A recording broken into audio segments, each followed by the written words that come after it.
Baik, Assalamualaikum warahmatullahi wabarakatuh. Waalaikumsalam warahmatullahi wabarakatuh. Selamat sore teman-teman yang berbahagia. Pertama sekali, marilah kita ucapkan puji syukur atas kehadiran Allah SWT karena telah memberikan rahmat sehingga kita dapat berkumpul di diskusi Zoom hari ini. Perkenalkan, nama saya Nisrani yang akan bertugas sebagai moderator dalam diskusi hari ini yang berjudul Administrasi Pendidikan dan Supervisi Pendidikan. Adapun anggota kelompok saya yaitu Pulki Hidayatullah dan Monica Naisha Kaila.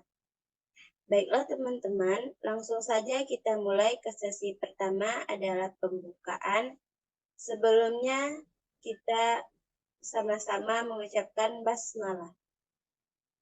Bismillahirrahmanirrahim. Selanjutnya, penyampaian materi pertama yang akan dibacakan oleh Pulki Hidayatullah kepada Pulki, dipersilakan. Baiklah, saya akan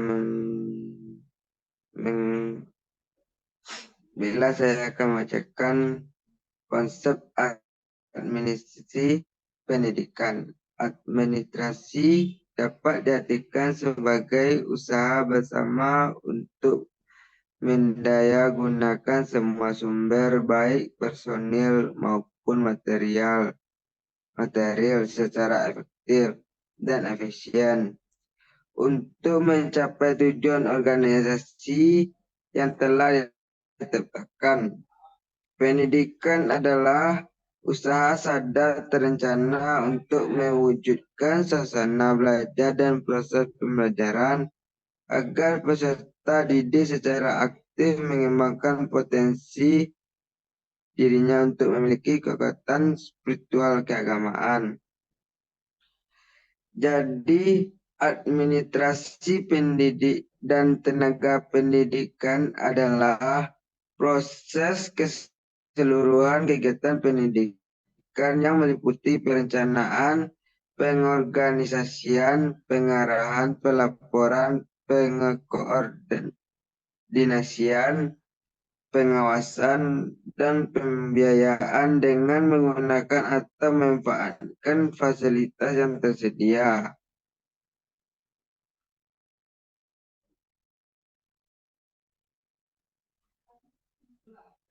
Baik personal, material, maupun spiritual untuk mencapai tujuan pendidikan secara efektif dan efisien.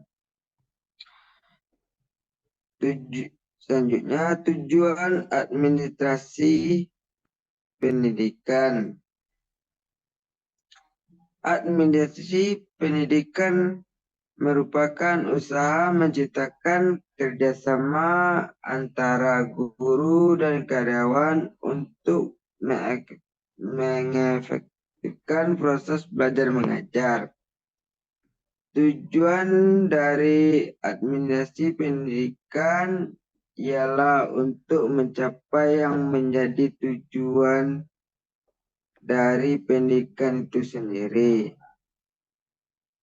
Administrasi pendidikan sangatlah dibutuhkan demi berjalannya proses belajar mengajar dalam dunia pendidikan. Fungsi dari administrasi pendidikan sendiri yaitu untuk menjawab pertanyaan tentang bagaimana administrator pendidikan melaksanakan tugasnya sebagai sebuah proses pengambilan keputusan antara karyawan dengan seorang pemimpin. Sedangkan untuk profesi pendidik dan tenaga kependidikan memegang peranan strategis dalam proses pendidikan. Selain kurikulum, faktor lain yang menjadi penentu kekuasaan tujuan pendidikan adalah para pendidik dan tenaga kependidikan itu sendiri. Pendidik merupakan profesi atau keahlian tertentu yang melekat pada diri seorang yang tugasnya adalah mendidik dan memberikan pendidikan. Tenaga pendidik meliputi para guru atau dosen sebagai pemegang peran utama, manajer atau administrator, para supervisor, dan para pegawai. Menurut Musyadi, tugas tenaga pendidik adalah melaksanakan administrasi, pengolahan, pengembangan, pengawasan, dan pelayanan teknis untuk menunjang proses pendidikan pada satuan pendidikan. Rumus masalah.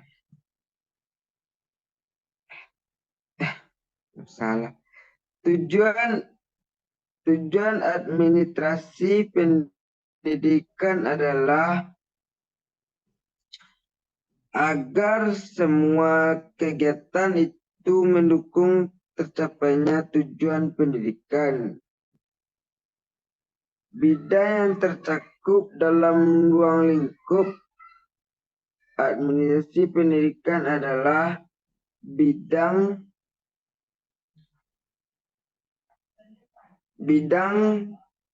tata usaha sekolah, bidang personalia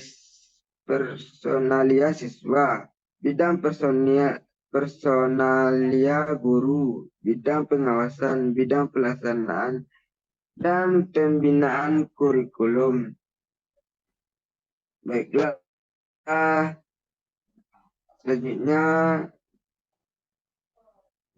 kembalikan kepada moderator. Baik, terima kasih kita ucapkan kepada Pulki. Selanjutnya kita kepada Monica.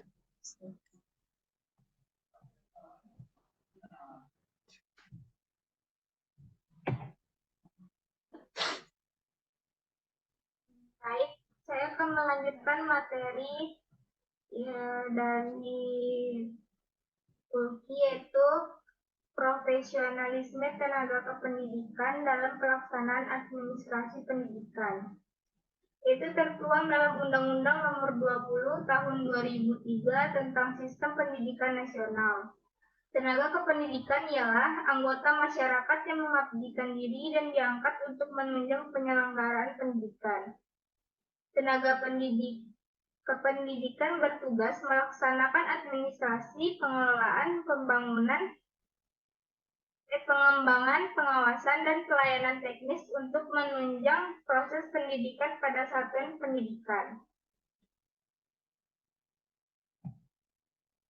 Selanjutnya itu pendidik ialah tenaga kependidikan yang berpartisipasi dalam menyelenggarakan pendidikan dengan tugas khusus sebagai profesi pendidik. Pendidik mempunyai sebutan lain yaitu guru, dosen, konselor, pamong belajar, widyaswara, tutor, instruktur, fasilitator, dan lain sebagainya.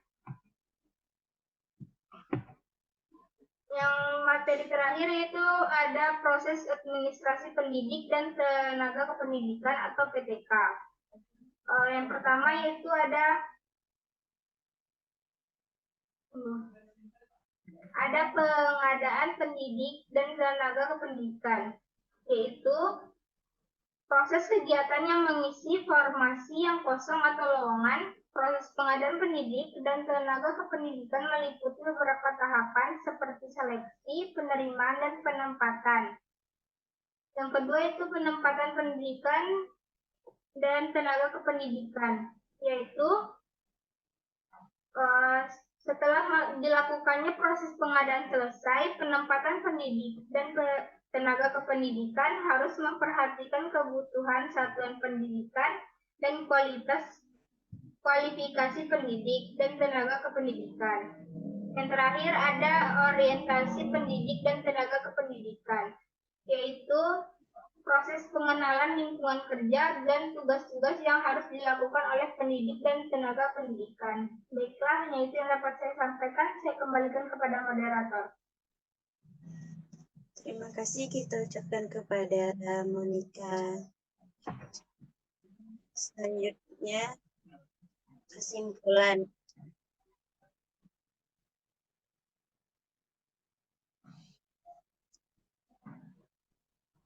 Yang akan saya bacakan sendiri.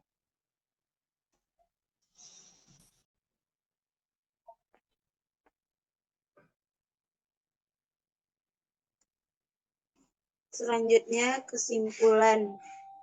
Dari materi yang telah dijelaskan dapat disimpulkan bahwa administrasi pendidikan merupakan suatu ilmu yang mempelajari bagaimana menata sumber daya untuk mencapai tujuan yang ditetapkan secara produktif. Administrasi pendidikan memiliki tujuan untuk mencapai tujuan pendidikan nasional dan meningkatkan situasi dan proses belajar mengajar secara efisien. Selain itu, tujuan administrasi pendidikan juga meliputi usaha menciptakan kerjasama antara guru dan karyawan untuk mengefektifkan proses belajar mengajar. Profesi pendidik dan tenaga kependidikan memegang peranan strategis dan proses pendidikan. Pendidik merupakan profesi atau keahlian tertentu yang tugasnya adalah mendidik dan memberikan pendidikan. Tenaga pendidik meliputi para guru, dosen sebagai pemegang peran utama, manajer, administrator, dan supervisor, serta para pegawai. Tugas tenaga kependidikan adalah melaksanakan administrasi, pengelolaan, pengembangan, pengawasan, dan pelayanan teknis untuk menunjang proses pendidikan pada suatu pendidikan. Baiklah, hanya itu yang dapat kami sampaikan. Salah dan kurangnya kami minta maaf. Kami sudahi dengan membaca Alhamdulillah. Alhamdulillah. Terima kasih. Assalamualaikum warahmatullahi wabarakatuh. Waalaikumsalam.